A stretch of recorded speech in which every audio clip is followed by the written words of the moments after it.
정부는 또 결혼을 할 경우 부모로부터 받는 재산의 증여세 감면 범위를 늘려주는 것도 검토하기로 했습니다. 종합부동산세도 2020년 수준으로 되돌리는 등 세금을 깎아주는 각종 감세 정책도 내놨는데요. 이어서 배주한 기자가 설명해 드리겠습니다. 저출산 대응과 경제 활성화 방안으로 내놓은 대책은 세금 감면입니다. 현재 부모가 자녀에게 증여세 없이 물려줄 수 있는 돈은 10년간 5천만 원인데 정부는 자녀가 결혼을 할 때에 한해 이 한도를 늘려주는 걸 검토하기로 했습니다. 결혼할 때 주택을 마련하려고 부모에게 자금을 증여받는 경우가 많은데 그 부담을 줄여주겠다는 겁니다. 결혼이라든가 또 출산이라든가 이런 것에서 최대한 인센티브를 빨리 만들어야 된다고 저희는 생각을 하고 있습니다.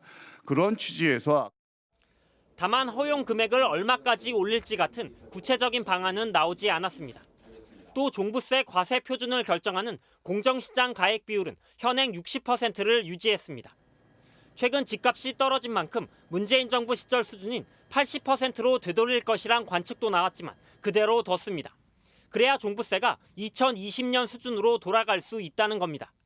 이거를 80%로 올렸을 때는 일부 주택에 대해서는 좀 역전 현상이 벌어날 수 있는 부분들이 있습니다. 그래서 영상 콘텐츠 제작비에 대한 세액공제 규모를 대폭 늘리고 가업을 승계할 때 내는 증여세 부담도 줄여주는 등 감세 기조를 이어가기로 했습니다.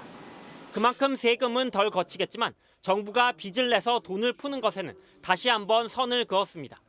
대신 산업은행 같은 정책금융기관을 통해 당초 계획보다 13조 원 더 공급하고 쓰고 남은 세금과 각종 기금으로 28조 원을 활용한다는 게 정부 계산입니다. 다만 이 정도로 효과가 있을지는 의문입니다. 생각보다 경기가 회복되지 못해서 침체된다면 이번에 나온 방안으로는 어떤 경기가 내려가는 걸 막긴 좀 어렵다 이렇게 생각이 됩니다.